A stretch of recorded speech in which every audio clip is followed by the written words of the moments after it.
as their song waves, joyful ring, all caroling. One seems to hear words of good cheer from everywhere, filling the air. Oh, how they pound, raising the sound. Oh, hill and dale, telling their tale. Gaily they ring while people.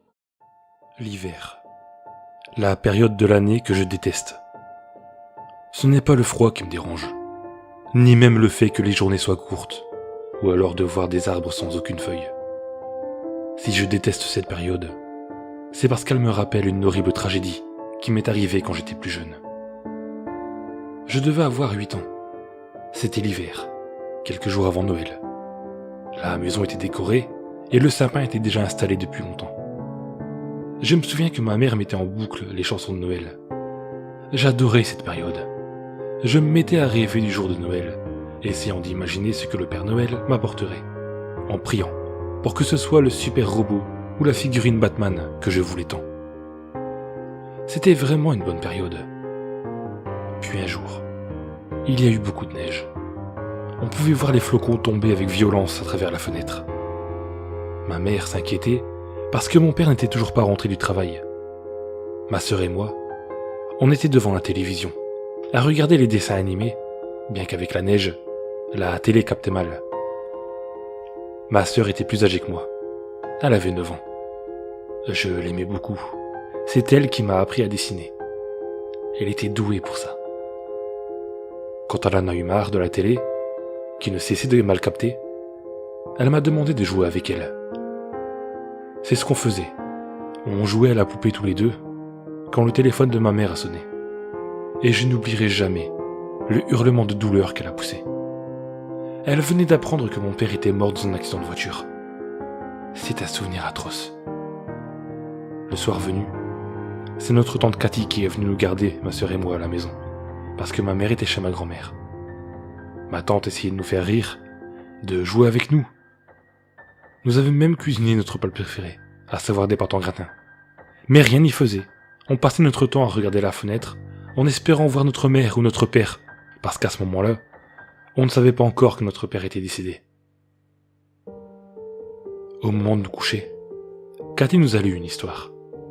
Si je me souviens bien, c'était une histoire sur Noël. Puis, nous a souhaité une bonne nuit et a éteint la lumière. À notre réveil, on ne trouvait pas Cathy. Pourtant, on l'avait cherchée partout, mais en vain. Et puis, quand on a regardé dehors, la neige avait cessé. On a remarqué un grand bonhomme de neige dans la cour, à côté de la balançoire. On se disait que c'était Cathy qui avait dû le faire. Donc on est sorti pour le voir de plus près. Il était grand et très bien fait. Une grosse boule pour faire le ventre et une autre dessus pour faire la tête.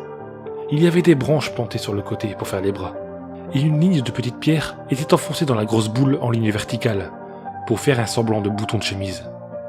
La tête était particulièrement réalisée. La bouche était faite avec ce qu'on pensait être à ce moment de la peinture rouge ou du ketchup. C'était assez spécial. Nous, quand on faisait des bonhommes de neige, on plaçait soit une banane, soit des cailloux pour faire un sourire. Là non, sa bouche rouge était très particulière. Même les yeux n'avaient pas vraiment de forme. Il s'agissait juste de 2 trous creusés profondément. Le visage avait une expression sinistre. Quand je le regardais, j'étais mal à l'aise. Ma sœur a soudainement crié. Elle m'a dit que le bonhomme de neige l'avait frappé au visage. Elle était de l'autre côté. Je n'avais pas pu voir si c'était vrai. Mais en tout cas, elle avait une longue trace qui saignait sur son visage. Je l'ai vite amenée à la maison pour essayer de l'aider à lui nettoyer la blessure. Heureusement, ce n'était qu'une légère griffure. Elle m'a dit que le bonhomme de neige l'avait giflé sans aucune raison. Je trouvais ça bizarre, et je lui ai demandé si elle n'avait pas pris la branche en pleine tête à cause du vent. Elle m'a dit qu'il n'y avait pas de vent. Et elle avait raison. Il n'y avait pas le moindre souffle de vent dehors. Cette histoire l'avait marquée pour la journée. Elle ne voulait plus sortir. Du coup, on attendait Cathy. Mais elle ne revenait pas, ce qui était bizarre. On avait essayé d'appeler notre mère, mais le téléphone était coupé à cause de la neige, qui avait sans doute fait chuter les lignes. On était un peu coincés. Ma sœur nous avait préparé un bol de céréales pour le déjeuner de midi. Alors qu'on était en train de manger, on a entendu frapper à la porte. Pensant qu'il s'agissait de Cathy, ma sœur est partie ouvrir. mais elle a poussé un hurlement. Ce n'était pas Cathy, mais le bonhomme de neige qui était juste devant l'entrée, comme si c'était lui qui avait sonné. Ma sœur s'est empressée de fermer la porte, à clé, puis elle s'est réfugiée à mes côtés. On ne comprenait pas comment c'était possible d'avoir réussi à dépasser le bonhomme de neige. On pouvait voir son ombre déformée par la vitre de la porte. Il était toujours à l'entrée. On est resté longtemps à le regarder sans rien faire. Puis, on a entendu une nouvelle fois frapper à la porte. Ma sœur a commencé à pleurer, et je détestais la voir pleurer. Ça me faisait très mal au cœur. J'ai donc décidé d'en finir une bonne fois pour toutes avec ce bonhomme de neige qui lui faisait peur. J'ai été fouiller dans les affaires de mon père au grenier, et j'ai trouvé une vieille pelle. Je l'ai prise, et j'ai dit à ma sœur que j'allais nous en débarrasser.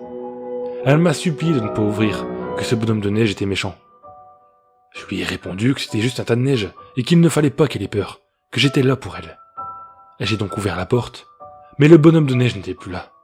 À la place, il y avait une grande flaque d'eau qui coulait dans notre maison. J'ai dit à ma sœur que le bonhomme de neige avait fondu, mais elle m'a dit que c'était impossible avec le froid qu'il faisait dehors. Dans tous les cas, cette chose avait disparu, et on était bien contents. On s'est donc mis à jouer à deux en entendant de nouvelles de Cathy, ou de nos parents. Mais la nuit commença à tomber, et aucune nouvelle nous est venue. On se demandait en allant au lit si maman ne nous avait pas abandonnés, si on allait rester seuls toute notre vie, et on se demandait comment on allait faire pour faire à manger. Ma sœur est partie dans sa chambre chercher un livre pour qu'elle nous lise notre histoire du soir. Quand je l'ai entendue hurler, je me suis dépêché de sortir du lit et d'aller voir. Il y avait dans la chambre de ma sœur ce bonhomme de neige qui était en train de dévorer ma sœur.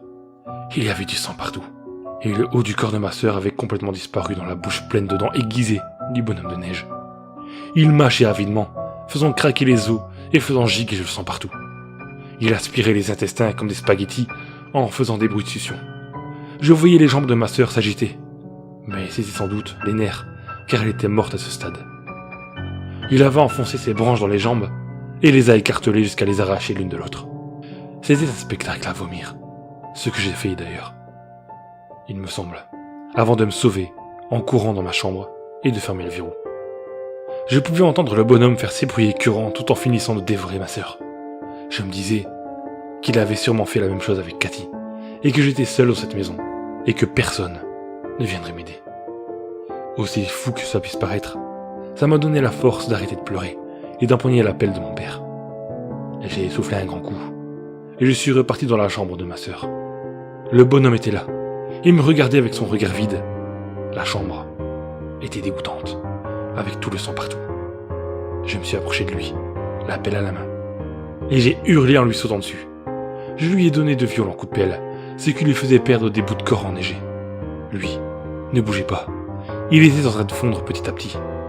Moi, j'ai continué à frapper encore et encore, mais je n'avais pas satisfaction de l'entendre crier de douleur. Je ne savais même pas si ce que je faisais avait un effet sur lui. Puis, il a fini par fondre complètement. Il n'y avait plus qu'une grande flaque d'eau rougeâtre à cause du sang sur le sol.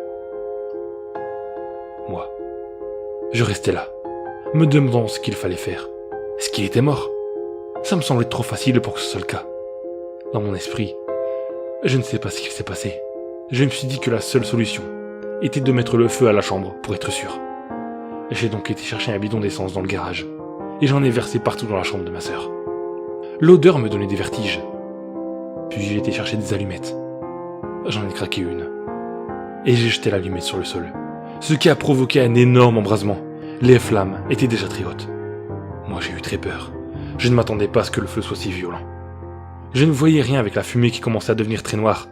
Les flammes commençaient à s'étaler partout, sur les murs, les meubles, bref, toute la maison était en train de s'enflammer. J'essayais tant bien que mal de quitter la maison, mais c'était difficile. Quand j'ai réussi à atteindre la porte, il y avait le bonhomme de neige qui m'attendait. Il était en train de fondre encore une fois, mais cette fois, son visage était déformé. Il était terriblement effrayant comme ça. Il s'est approché de moi, de sorte à m'empêcher de sortir. La maison était en feu, et moi je me battais contre un putain de bonhomme de neige complètement fou. Au moment où il a voulu m'attraper, une poutre enflammée lui est tombée dessus, ce qui l'a réduit en bouillie, que le feu a vite fait évaporer. Moi, ma tête tournait, je me sentais mal, et j'ai fini par m'évanouir. À mon réveil, On m'a expliqué que j'étais un survivant, que quelqu'un était entré dans la maison et avait tué ma tante et ma sœur. Et que j'avais eu beaucoup de chance d'être vivant. Que c'était un voisin qui était venu me sauver en voyant l'incendie de la maison. La police avait retrouvé des restes des corps de ma sœur et de ma tante, éparpillés un peu partout dans les décombres. Bien entendu, je n'ai pas dit qu'on s'était fait attaquer par un bonhomme de neige. Même à mon âge, je savais qu'on allait me prendre pour un fou. Maintenant, je fais très attention quand il neige. C'est pourquoi j'ai le projet de partir vivre dans un pays où la neige n'existe pas. On ne sait jamais. Cette chose n'est peut-être pas morte. Ou peut-être qu'elle n'est pas seule.